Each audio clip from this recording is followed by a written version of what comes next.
Donald Trump has been very successful, and he's got people around him who are so much more gifted and knowledgeable. And I'm not making fun of the first term, but they didn't think they were going to win, so they were unprepared when they did win in 2016.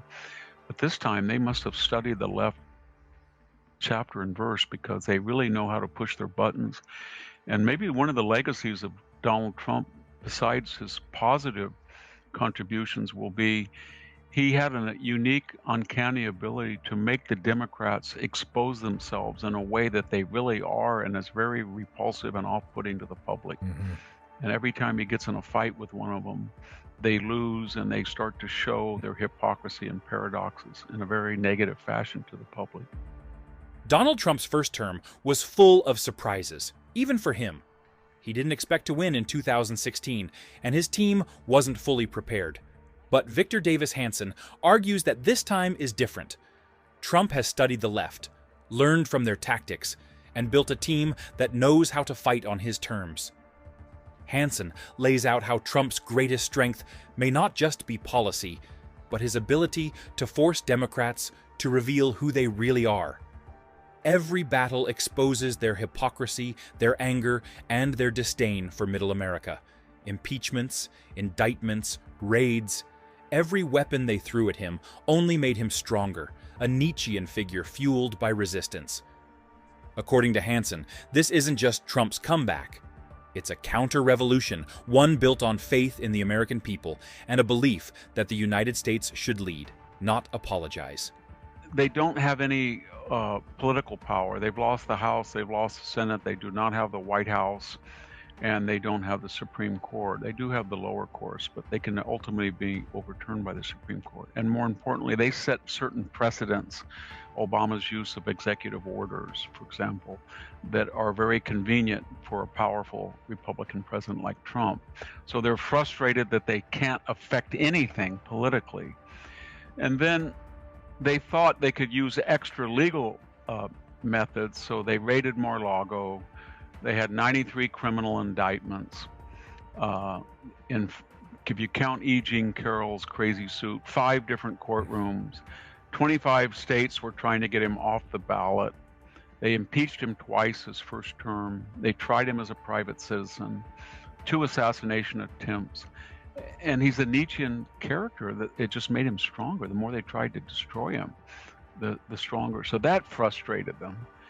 And then, so that manifests itself kind of immediately in hitting watermelons with a club or a bat, or Hycam Jeffries posing with a bat, or Jasmine Crockett scatological, scatology, all of this SH stuff, or Cory Booker with these crazy pseudo filibusters, or these Texas people and this performance art fleeing to Chicago. So they're so frustrated that they, most recently a mariachi band and all this, are screaming. So that's a symptom that they tried to destroy him, and in the process they destroyed institutions. They were willing to do that by waging lawfare. We've never seen any of those things I just mentioned, raiding a president's house, ex-president's house, or trying to remove a major candidate of one of the parties from the ballot. But it all failed, and now they have no political power. So then the question is, why did they get in this position? And I think the answer is that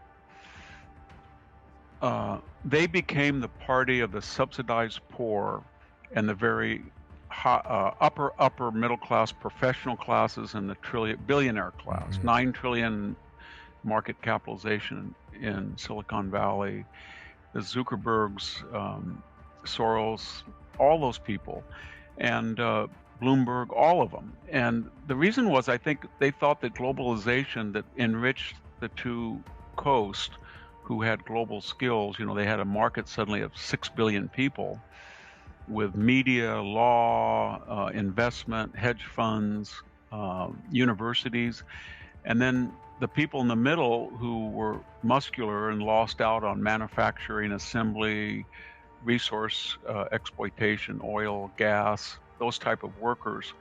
that were offshored or outsourced. They created a kind of a narrative. We're the smart people. That's why we're wealthy. That's why San Francisco and LA in the 90s and the early century of the 21st are so much better than you people.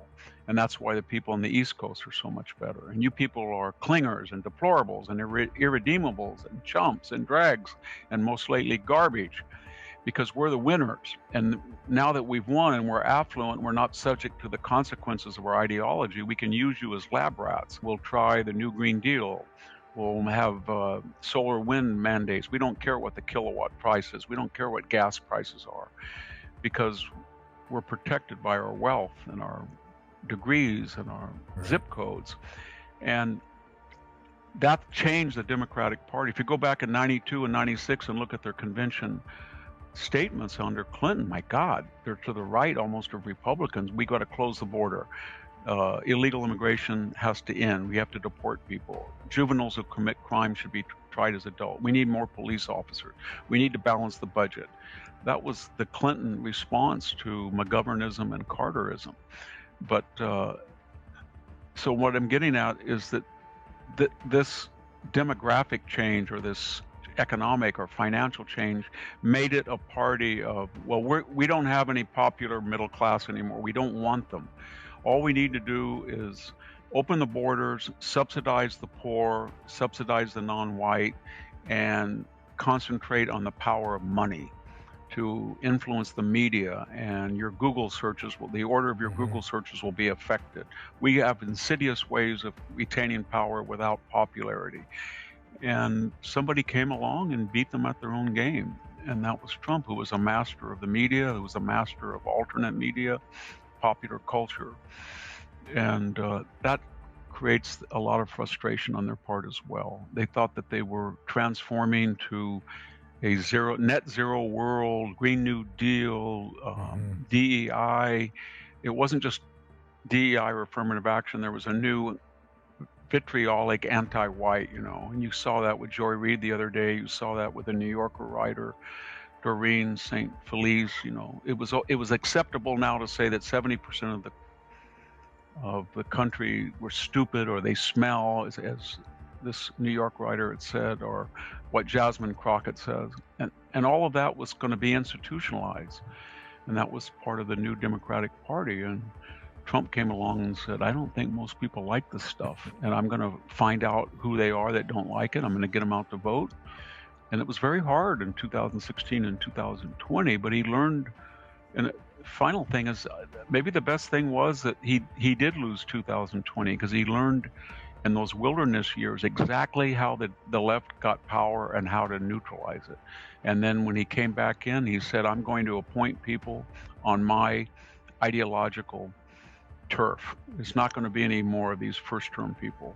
And I'm going to actually appoint people who have been victims of the very agency they're going to run, like a Kash Patel or Tulsi Gabbard or Jay Bhattacharya, so I can trust them.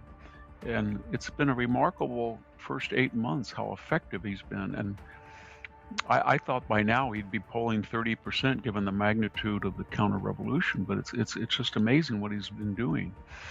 It's the one common denominator is he wants to see the United States preeminent in every aspect: culture, economics, politics, military. And he's got a great trust in the American people that they're preeminent people. They're not just one of many. It's completely antithetical to the Obama mission statement.